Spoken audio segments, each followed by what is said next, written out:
What's going on, guys? My name is Brad, aka iPod Memorizer 11, and if you haven't heard already, the COD Black Ops 4 reveal was just yesterday, and I wanted to give my initial thoughts on it because there's a lot of information that was released yesterday, including multiplayer and zombies, and even a little teaser for the new Battle Royale game mode, which should be coming out alongside with everything else. So I wanted to give my thoughts on all of that. Starting off with the multiplayer, a lot of people seem really split on the idea of having a quote unquote Black Ops 3.5 clone, which honestly is not that big of a deal to me just because Black Ops 3 was my most played Call of Duty game of all time, which is really surprising to me because I feel like I sunk a lot of time into both MW2 and Black Ops 2, which are my other two top three CODs. But Black Ops 3, I think a lot of people were turned off to the idea of like a jetpack game with specialists and the microtransactions and all that. But at its core, I think Black Ops 3 was a really enjoyable game, and hopefully now that it's supposedly a clone, but just with boots on the ground and stuff like that, people will come around to see that it was a really good game. And I don't really think it's that big of a deal that it kind of looks the same as long as it's taken the good elements from the past games and still moving forward with the series. And we're still in pre-alpha for the game, so it could look much more different come October when the game comes out, just based on community feedback. So the game we're seeing now, it might be different in the future, maybe even when the beta comes out, we'll just have to see. But for right now, I just wanted to give my impressions on all the trailers, and for right now, the gameplay looks pretty good, even with its sort of similar feeling to the Black Ops 3 gameplay. And it's all boots on the ground, and there's sliding and swimming and all that. And honestly, the gunplay looks really nice. Predictive recoil on the guns might seem a little odd at first, but I think it'll be pretty easy to learn all of the different recoil patterns, and I don't think it's that big a deal. I think it's really nice that we're moving away from the random recoil patterns and rewarding a little more skill with controlling recoil on certain guns instead of who can react fastest to whatever recoil pattern you end up getting. So that's pretty nice. Moving on, specialists are back, but I don't think it's will be that big of a deal. I wasn't really a huge fan of the specialists moving forward in Black Ops 3 and even Infinite Warfare, but also that was because they were still in their infancy and they could still be played around with to make it more balanced and more fair for other players. So the two things I think that should be implemented in this is that the OP specialists aren't back, so we have stuff like camo and heat wave taken out and replaced with something that rewards a little more skill instead of just throwing it out and getting easy kills from it. And also, I want to see that the rates of earning specialists are low. You should be getting them quicker if you're doing well enough, obviously, but I also think that there should not be an automatic timer on how the specialists are earned. So in Black Ops 3, you could still, even if you were going like 2 and 32, you could still earn your specialist before the end of the game. And I'd really like to see you earn your specialist just based off of how much score you're getting instead of just waiting in the game long enough before everyone else can get it. Because some of those specialists were also kind of annoying, and it was not very fun seeing someone who was at the bottom of the leaderboard still getting to earn like a scythe or something like that. So if those changes are implemented for the specialists, I honestly think that they won't be that big of a problem. And from the stuff we've seen so far, they haven't looked super OP. The Firebreak might be kind of annoying along with the Vision Pulse just because it's also broadcasting the heat-seeking images through the walls to the entire team, but we'll just have to see when the beta comes out at the very least. So moving forward, there's a change to 5v5 instead of the traditional 6v6 we've seen in public matches, which to me, it's not that big of a deal. I mean, I prefer to have more people in the game just because 6v6 has been around since forever, but if the maps can accommodate it, then it really won't feel any different. From the gameplays we've seen so far, it feels like the game wasn't any slower, even with 5v5.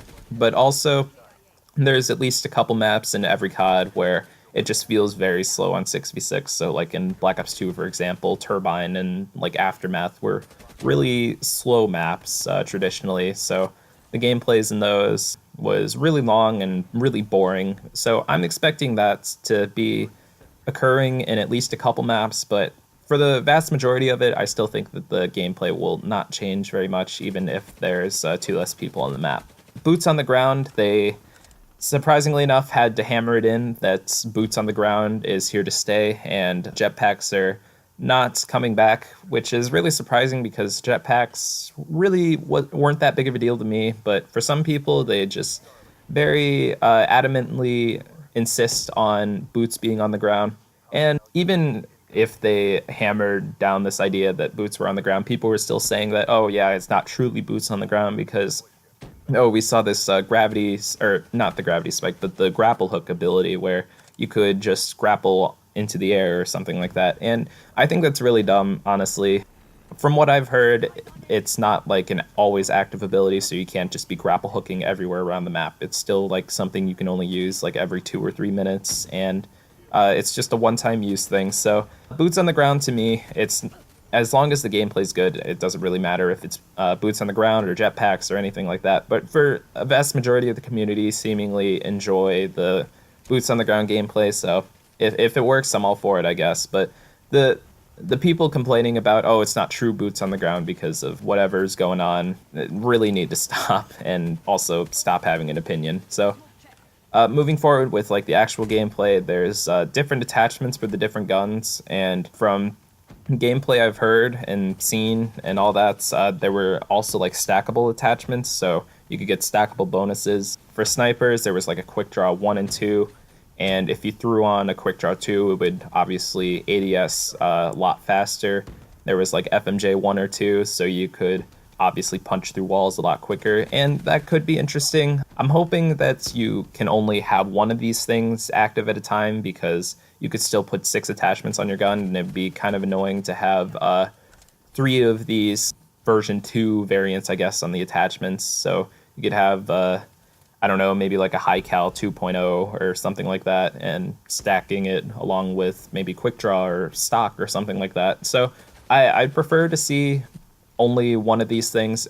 You're still sacrificing an attachment slots, but I still want to see that you're still not making like a very OP gun. So we'll just have to see when the beta comes out. I haven't really had too much information on this. It was just kind of like a passing thing that people mentioned in their gameplays. So we'll just have to see. As for the different attachments on different guns, I think at the end of the day, it's very hard to have wide variety of attachments. We've seen in all the Call of Duty games, the attachments still felt samey, and I think it would be pretty hard to have like super different attachment feels for all the guns, and they could have different like bonuses attached to them. I heard from Drifter gameplay that some assault rifles didn't get stock, and probably other guns didn't get like quick draw or something like that. So it could just be like different guns having different attachments instead of like having actually differentiable attachments on each gun, which, I mean, it's nice, but also it sounds kind of gimmicky. But again, we'll just have to see. So moving on to zombies. Zombies looks amazing, and I really did not expect to see people not liking the gameplay, because I thought the trailers looked really good and it looks very promising. It looks like a departure away from the original 4 players, so the Nikolai, the Dempsey, Richtofen, and Takio, and they're moving forward with a different storyline, which I think is good. And in Black Ops 3, the story was all closed up with the Revelations ending, so I think that opening up a different storyline is a good change, just because they don't really need to add on to the original 4 storyline if they don't have to. And with a different cast, I think that people are a little turned off to the idea. They just want the original 4 just because of how the transit crew ended up.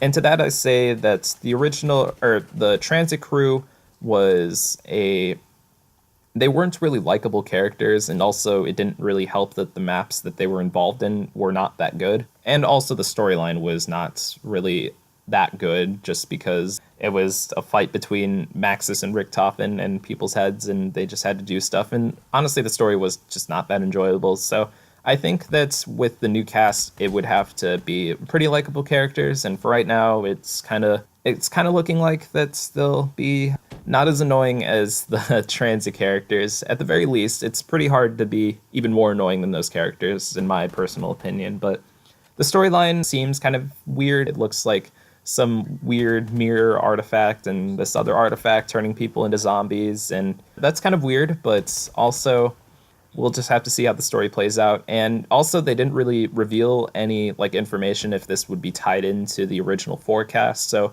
it could just be like a passing thing at the ending cutscene, kind of like how Shadows of Evil was done, where Richtofen came in and swiped the summoning key, even though those four characters were the only things showing up in the Shadows of Evil trailer. So we just have to see. I think it doesn't really bother me either way if they somehow involve this crew with the original four, as long as they make the story somewhat decent and the characters somewhat likable. Is yeah. So moving on, there's 3 maps on release, which is really good because zombies could get stale. The main problem in Black Ops 3 for me was that there was Shadows, which was a super confusing map, and also there was Der Riese for people who only pre-ordered the game. So there really wasn't much variety because Der Riese could get boring, and also Shadows was pretty difficult for first-time learners, which I can completely sympathize with because I was really lost on that until I finally got around to learning the map. So with 3 maps, I think there's a little more variety involved, and I'm fully expecting to have the complexity in Black Ops 3 and Black Ops 2 maps similar to how it was done there. The complexity thing, it's really not that big of a deal to me as long as it's kind of like noticeable without having to look up a YouTube tutorial just to learn how to turn on the power or get the Pack-a-Punch open. I think that's the very basic elements should be easily accessible to people and very learnable and predictable without having to go on YouTube every time to search up a tutorial and all that stuff. For stuff like the Easter egg or like upgrading certain elements of the map, I think that they should be a little more complicated, but just like the basic aspects which the very casual fans are looking into, just like pack-a-punching and surviving in a certain training or camping spot, I think those should be pretty easily accessible to those kinds of people. So we'll just have to see how those zombies maps turns out because we didn't really see like actual gameplay. It was just more like a cinematic trailer to it. So hopefully they're fully fledged maps as well. The ship map looks kind of small, and also there was like a desert arena map, and we didn't really see anything outside of those, and those maps seem like really crammed areas, but again, we just have to see how it turns out because we didn't really see any actual gameplay to it.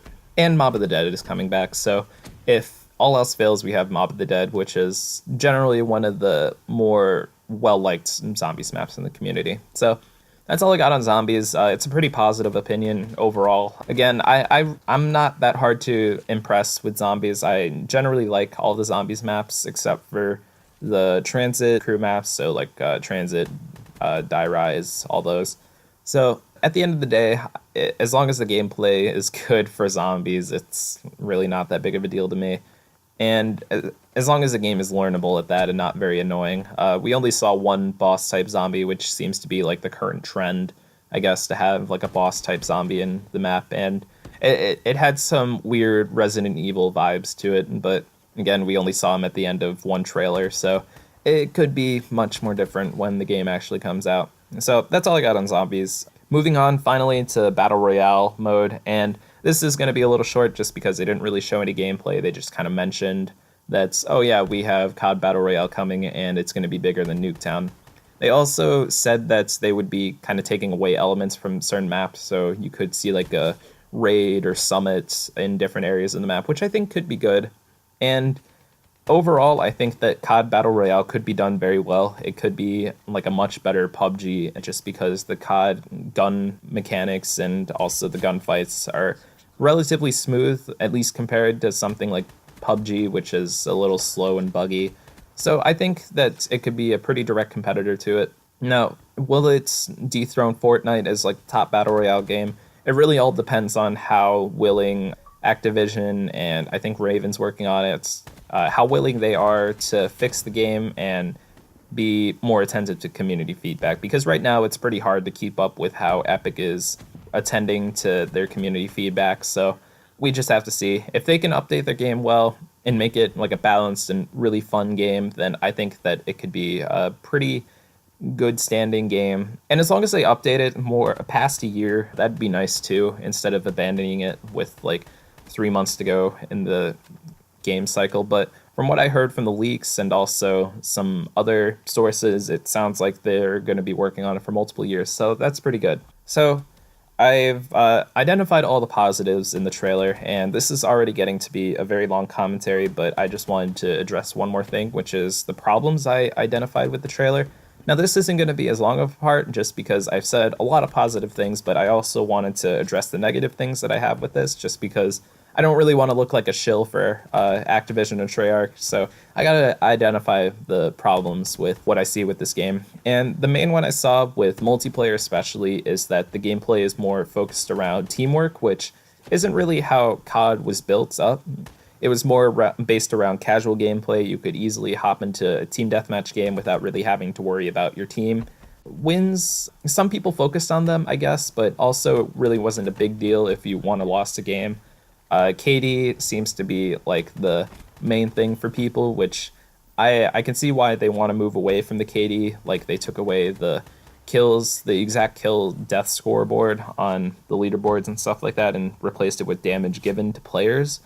And honestly, I think they should change that. But I also want to accommodate for the casual community, which they're not really focused on teamwork. And also, it would be a living hell in pubs if they had to communicate, because communication over the last several years, I'd say, in COD has gone down. You don't really go into game chat and see a pretty lively lobby with people talking in it. It just hasn't really happened. It's probably gone down since like MW3 Black Ops 2 era. And I don't really see them bringing that back. It would just be more of a nuisance in public matches if you have to communicate with your team more, and having the game modes and the gameplay more focused around teamwork, just because it just wouldn't really work. And it seems like Treyarch is wanting to focus more around this aspect, which is kind of worrying for me in multiplayer, just because a lot of the community is based around this casual idea where you can just hop into a game playing solo and not having to really worry about your team, just doing your own thing. And that's really what COD has been for a majority of years, probably since COD 4, I'd say. There's really no focus around the teamwork aspect, and that's kind of what League plays for if you want a more competitive nature for playing your games. So that's a little worrying, and also certain aspects like the mini-map and specialist usage has me kind of worried, just because you can only choose one specialist per team, and or not one specialist per team, but one specialist character per team. And also the mini-map not being like a full circle, like you can identify red dots that are within your vicinity. You can only see red dots like in your field of vision, or like if you're close by to like point and blank to them, which again, it's kind of worrying just because the teamwork thing doesn't really sit well with me. I can still play with friends, but also I kind of worry for those other people that might get turned off to the gameplay just because they don't really want to work with their team. And I think it's kind of dumb to push those people away just because they make up the biggest player base. So that's a little worrying. Most of the community is like gravitating towards these TDM solo players, or maybe even playing with a friend or two in these really casual modes. So I really stress this, that Treyarch shouldn't forget that idea, and I'm hoping they could change that for the future, just because it probably would turn off a lot of people to the casual gameplay. And I know people kind of worry about, oh, this competitive nature is taking over COD and what happened to the casual gameplay. So I just wanted to address that real quick. And I mentioned specialists and my changes to bring to them if they were to be implemented in the capacity that they're in. And they might be problems if games are entirely dependent on them. And we've seen a couple specialists and specialist abilities, which might be worrying. Like I said before, the Vision Pulse or even the Fire Break, which with the Purifier, or like the area denial thing that could hit around cover.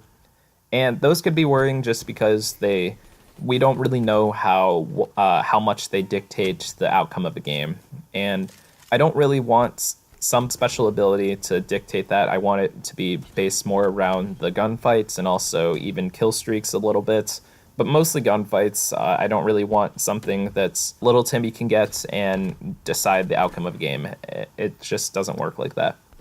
And also there were a couple of abilities that were kind of worrying. One of them, which was like the stim ability, which gives you like a free ballistic vest. I don't remember if it was giving it to you like every life, or it was something you just get every minute or two or something like that. But that's still kind of worrying just because it sounds like something that people would run a lot just because it's extra health, and it just leads to more fluky gunfights. At the end of the day, I want more consistent gunfights. It's just based around skill of controlling your recoil or positioning and stuff that isn't really as random in COD. So the last thing I want to mention is the manual health regen, and it seems like from the gameplay I've seen, it hasn't slowed down the gameplay at all, even though you have to manually put a shot into yourself if you want to heal up. But the one problem I had with it was that the health regen was almost instant when you put the stim pack into yourself, which could lead to a lot of random gunfights just because you could hit someone, they duck behind cover, they just activate the stim pack, and they're back up with full health. So that might need to be changed in the future. And the main problem is just the fact that you could get back up to full health instead of just the auto regen. So those are the problems that I saw from the trailers and the gameplays that I saw. I don't really have much else to say just because we haven't seen like any actual gameplay. So once the beta comes out, I might make a follow-up to this commentary after I play the game a little bit. So that's it, guys. I hope you enjoyed it. This is a pretty long commentary, but I wanted to make sure that I covered all of my points. So I hope you enjoyed it. Leave a like, and I guess I'll see you guys on the beta whenever that comes out. So thanks for watching. Hope you enjoyed it, and I'll see you guys later. Thanks.